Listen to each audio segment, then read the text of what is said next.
The time is just gone 9:36 a.m. on News and Views this morning, and it's time now to look at the HPCSA, the Health Professional Council of South Africa, and their regulations talking about internationally trained South African doctors unable to practice medicine in the country. And this is in their policy guidelines that they have published in July, saying that those South African citizens who hold foreign qualifications must apply to a South African university for a year in which they would complete a 12-month internship at local hospitals. And we joined on the line this morning by the CEO of the HPCSA, Dr. David Motau. Dr. David, good morning to you, sir, and welcome to the show. Good morning, Wadi. How are you? Very well, thanks, and hope we trust and hope you're well and safe and sound as well. Yes, thank you for that, and thanks for having me. Right, Dr. Motau, let's talk about this issue surrounding students who have studied internationally. And clearly this is creating a lot of discussion, a lot of debate, but also a lot of unhappiness on the part of those who have studied overseas, those who have qualified overseas to come back to write this exam and apply through universities. Now, where has all of this come from, Dr. Motau? Thank you for the question, Wadi. Let me first indicate that I've just joined the Health Professionals Council, but as a medical practitioner, I understand the pain that these doctors are going through. But unfortunately, as HPCSA and the law would have it in terms of the Act, every country has got its own regulation, and as HPCSA that has been established in terms of the Act, its main function and role is to make sure that we protect the public as a regulator while we guide the profession. Now, if you look at what is happening is these students that are coming, or doctors that are coming from other countries, they would have gone there on their own, without necessarily a communication with the National Department of Health or the HPCSA, as it were, given the fact that there are universities across the world that have been accredited, or at least their curriculum has been accredited by the HPCSA. In other words, these are universities that the students can go to, but before they go there, they do not check or touch base at least with the National Department of Health as well as the HPCSA, just to ascertain that once I come back from this university, will I be allowed to practice in the country? So that is where the problem starts. Now, once they come back, there has to be a process for them to follow, which will then allow them to be classified as foreign qualified practitioners that needs to go through a process until they can really come into the system.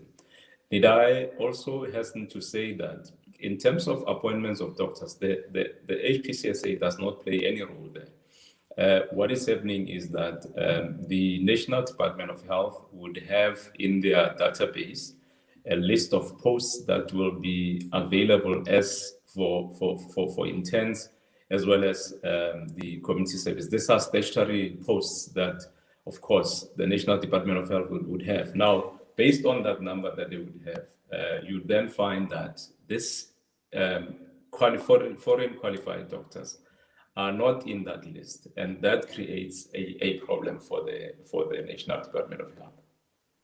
But Dr. Motau, does this apply to to students studying in foreign universities across all universities, or are we only looking at specific universities where this regulation would apply? Look, this regulation would apply in as far as the foreign qualified universities are concerned, all of them. Now, it then further divides that into two. There are those universities that the HPCSA would have been satisfied with the curriculum of those universities, that it meets the criteria of the Health Professionals Council of South Africa for a particular practitioner to then come and practice in the country. Now, they both of them would be treated as foreign qualified doctors, but those that would not have been coming from the universities that would have been accredited would then have a bigger problem. Let's just talk a bit about the accreditation because, just looking at the criteria for accreditation, what would that be, Dr. Motau? Look, are you talking about the criteria for the accreditation of Accreditation of foreign universities. Yeah, the HPCSA has got a list of universities that that is updated on a constant basis, just to look at those universities that are very much in line with the curriculum of South Africa, and they will then those students who would have gone there would not have a bigger problem. But there are those that would have gone to universities, for instance, some universities in China who would not be in line with the curriculum that is practiced here in South Africa. Those are they will have an even bigger problem. So basically, we do regulate we do regulate accredit the curriculum of these universities on a constant basis, and I think we will be doing so in the near future if it has not been done. Yes. Now, obviously, these students have got a dilemma and they've got a problem. And I see there is a message that's come up saying, what is the reason for these universities to be approved as one of the prerequisites for applicants registering for boards? And I think that is obviously the one question. But the key question here is, these are students who cannot find place or space in South African universities to study medicine, and as a result, they have to go overseas. They're forced to go overseas, and coming also at a time where South Africa, we know what the state of healthcare is in the country. We are desperately short of healthcare professionals, particularly in this COVID-19 era, Dr. Motau. I agree fully with you, Wadi, that there is a dire need of healthcare professionals in the country. But we need to understand that there are processes that these doctors need to follow.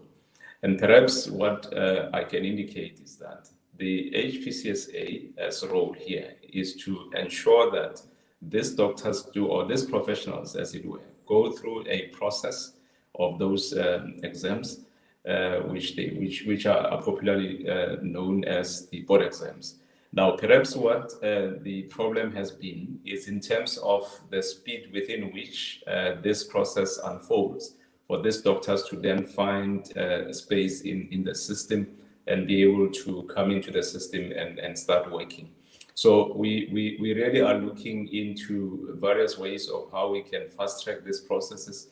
But remember, it does not mean that the HPCSA, as I indicated, appoints these doctors.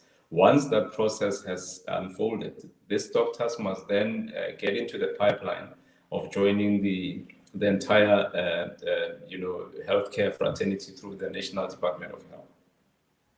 Yes, but the other point is, for instance, we know about Cuban doctors coming into the country at a cost of millions into the country. Now, what would make Cuban doctors who are trained in those universities so different from students coming, say, for instance, from China? It goes back to the point that I raised.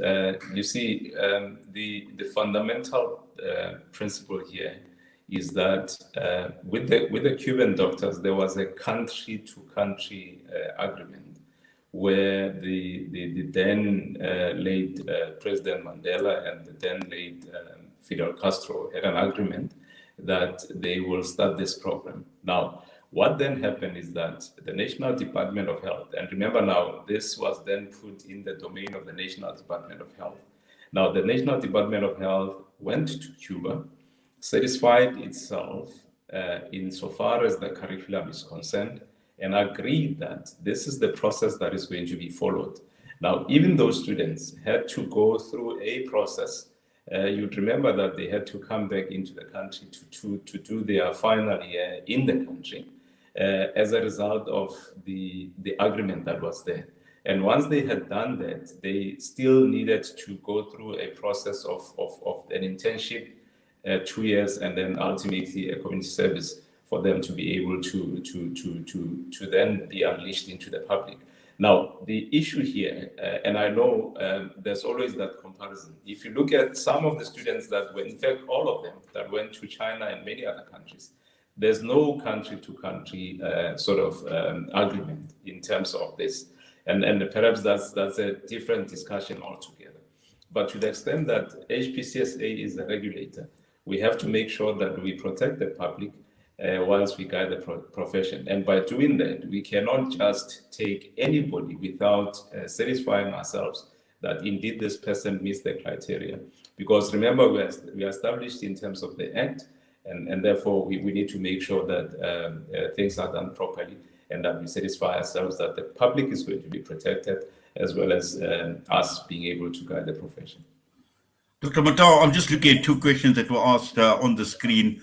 One being accredited universities by the World Health Organization.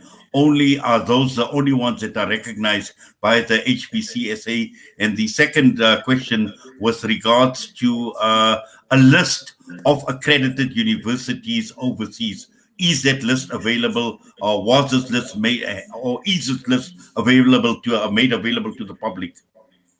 That list is available. We will make it available to the public, so that going forward, we need to make sure that anybody who goes outside the country, and I agree, a credit to your point in terms of the fact that perhaps, yes, our children and parents get frustrated in that the system cannot absorb them.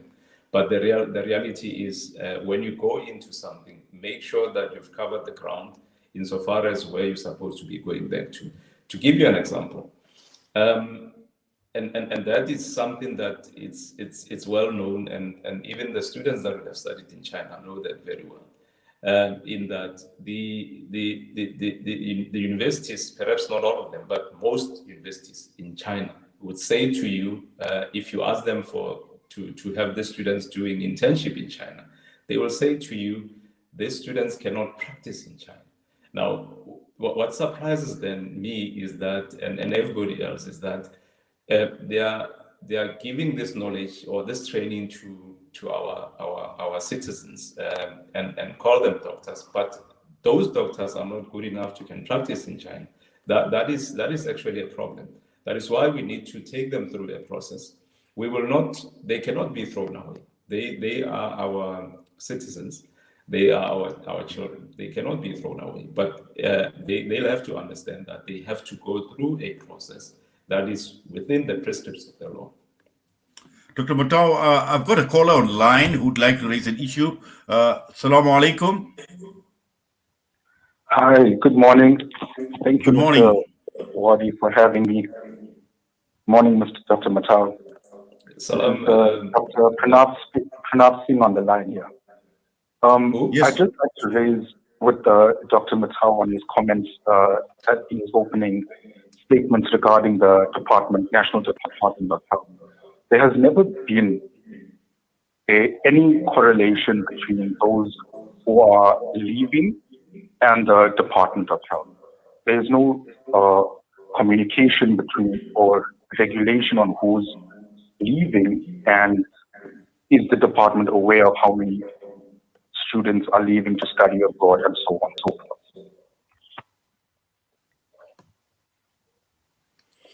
Yeah, if I heard him well, is it done? Yes, it appears as if it's done, yes. Yeah, if I heard him well, his issue is that there has never been, or there is no sort of arrangement that allows students to go abroad. I hope I did hear him well. But yes, if that is the case, he is correct. Now, that is the point that I was trying to make earlier, that based on the list of universities that are accredited by the HPCSA, it will then be easy for anybody who decides to go and study abroad, that they familiarize themselves with the list that is available, that I said we will make sure that it's available, for them to know that this university is a no-no, it's a no-go. This other one, it's fine, I can go there, and therefore I will not have a problem in coming back. Because once you come back, then you will be in a position to write your board exams and be able to join the system. Well, Dr. Motau, thank you very much for that and for your time with us. And I know there is this legal action threat that is looming and is playing out in the background as well. Because when we come back, we're going to be talking to Advocate Renee Govender of the South African Internationally Trained Health Professionals Association. But for now, all the best to you, sir. Take care. Thank you for your time. Wadi, thank you very much, and I hope to be talking to you once more about this issue, as I believe that it is our collective responsibility to try and make sure that we deal with it. Well, I certainly do appreciate it, and I'm sure we will have a follow-up interview. All the best to you for now, and please stay safe. Thank you so much. Dr. David Motau, CEO of the Health Professional Council of South Africa. We're going to go for a quick break. We'll be joined by Advocate Renee Govender. Once again, Maulana Timol will be doing the annual Qurbani. Many people in the villages live well below the poverty line and only eat meat on the days of Eid al-Adha. Support this cause at 1,785 Rand for 7 shares or 255 Rand per share. Contact Maulana Timol, Maulana Sajjad, Maulana Hamad or Maulana Abbad on 011 852 6324 or 8613. or 072-299-9268. All slaughtering will be supervised by a team of ulama. Visit www.operationqurbani.org.za. Looking to get your kick? Kiki's have now reopened on 235 Matthews Maiwa Road in Durban. Head on over for the Taste with Kick. We offer something scrumptious for everyone in the family. Wraps, chicken tikka, burgers, tender grills, mocktails, milkshakes, and so much more. Corporate and events catering available. Visit our social media pages for more info or call 031 209 0119. Kiki's, the Taste with Kick. Breaking stereotypes, moving boundaries, joining hands. Salam Media.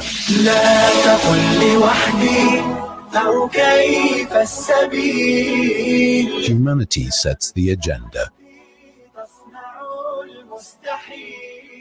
Africa. For your convenience, the Africa Muslims Agency's Durban office has moved to 797 Jan Smuts Highway, Sherwood, Durban. Our friendly staff are eagerly awaiting to receive, advise, and share with you the current ongoing campaigns and projects that you have been supporting for the last 35 years. Visit us at 797 Jan Smuts Highway, Sherwood, or call 031 207 5676. Africa Muslims Agency, inspiring the spirit of giving.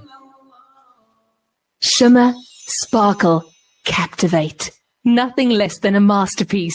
Droplets of gold inspires precious design. Platinum bursts with intricate freshness. And every pure diamond becomes more than just a girl's best friend. Voda Gold Gem Jewelers, where timeless dreams become a reality. Come to us. We tailor-make designer gold, platinum, and diamond jewelry. Trade in or remodel your old gold. Clad yourself with classy name-branded watches. We offer insurance valuation and freezer card calculation. Visit us at 534 Ridge Road, Overport, or call 031 208 9142. Voda Gold Gem Jewelers, manufacturers of fine gold and diamond jewelry. Listen to something fresh. Listen to Salam Media. The time is just gone 9:55 a.m. We continue with the earlier discussion that we had with the Health Professional Council of South Africa, and this is with regards to doctors studying in overseas universities. Now, there is obviously a threat of legal action that the HPCSA could possibly face, and we joined on the line by Advocate Renee Govender of the South African Internationally Trained Health Professionals Association. Advocate Renee, good morning to you and welcome to the show. Thank you. Thank you for having me on your show. Good morning, listeners. Yes, now, I'm not too sure whether you heard the earlier discussion I had with Dr. David Motau, the CEO of the HPCSA, talking about universities, about the recognition of some of these universities or non-recognition. Now, we are led to believe that you have obviously issued a letter on behalf of the organization, which is the South African Internationally Trained Health Professionals Association, to the HPCSA and recognizes universities of this legal action? Yes, sir. I did hear a bit of the conversation. Unfortunately, I was cut off. But on the question of accreditation, I would like to bring to the attention of Dr. Motau that this whole business has started in 2019. And unfortunately, the HPCSA has not given us clear direction as to what in fact is required. We have a growing bundle of evidence in black and white. You can call it whatever you want to, indicating the inefficiency, the incapacity of the HPCSA to deal with this matter. We've had graduates who have provided documentation themselves. As an organization, we have provided documentation ourselves. We have requested from the HPCSA a list of outstanding documents that will enable or facilitate the registration process or the accreditation process of these universities. And unfortunately, that was not forthcoming. All we had is a very arrogant retort by some of the officials. And consequently, yes, we have brought action against the HPCSA. We are preparing an urgent application. We are relying on our greater community in terms of the applications that we are making so that we don't duplicate efforts. And a good example was the Bauder case. We didn't duplicate in terms of the Jeffrey case and the Savashni matter. We're looking forward now because it's our time to take that litigation to court in terms of the Bauder matter and in terms of accreditation of those universities. Our graduates have been waiting from 2019. They've been up the seesaw with regards to the decisions that the HPCSA made. They were granted recognition was taken away from them. They were then granted recognition on the intervention of SAFER. Then it was taken away, and now it's time for us to go to court. Unfortunately, with the HPCSA, we cannot guarantee any undertaking given by them for the simple reason they can retract those undertakings at any time and at their will. So this is the conduct that we are dealing with. And I think the high courts have adequately summated these this kind of conduct in the way it has done in the judgment, in the recent judgment. So my quick question to Dr. Motau is that can we sit down as organizations in a very professional manner without pointing fingers and deal with the question of accreditation so that these doctors are cleared to write the next board exam? We are not hiding from the fact that we want these doctors to write, not to write the board exam. We want them to write the board exam. We prepare them to write the board exam. And if accreditation is going to hold them back, then we need to deal with that issue. So the HPCSA has two choices. See us in court or come down to the table, let us discuss the matter. We've discussed it before with good effect and with good decisions made, and somebody interfered with those decisions, and those decisions were retracted. So it's up to the HPCSA. It's time that we stopped talking and we committed ourselves to a line of action. Thank you. Yes, I know we are obviously just overrunning slightly with time, but just very quickly looking at the response, and I know you have mentioned that this has been an arrogant response. And when the HPCSA talks about we don't want people, and I'm just quoting this article, we don't want people to be qualified because they had the money to go to court. It looks like they don't appreciate what the council has done for them and they want to qualify through the court. What do you make of that statement, Advocate Renee? I think that is a miserable, arrogant statement that the HPCSA has issued to cover up its inefficiency, its incapacity to deal with the administration and management of the registration of doctors. I will treat those comments with the contempt that they deserve. We have doctors who have gone overseas, who have qualified at the top of their class. The current chairperson of SAFER qualified with distinction in a university outside of this country. And I believe in the qualifications of our members. I can't talk for non-members, but those who are our members, we have had sight of their qualifications. They are genuine qualifications. These qualifications, let me point out to the greater public, before you believe the kind of retort that you get from the HPCSA, these qualifications have been accredited and authenticated by the ECFMG, that's the Education Commission for Foreign Graduates, based in Philadelphia. It is the golden standard in terms of accreditation and verification of credentials of international graduates. The HPCSA has a network with the ECFMG. So if the ECFMG accredits your qualification, it means a qualification of high standard, worthy to practice in any country. I'll take the example of Australia. And I know I'm sidetracking, but I just want to bring this to the attention of the greater public so that you're not influenced by the retorts given by the HPCSA. Australia lists a number of Chinese universities, the greater part of which our members have attended. On their website saying, come to Australia, you can practice medicine here, without the kind of without the restrictions that South Africa may place on you. We look at Canada. Canada has a sponsor note attached to these universities.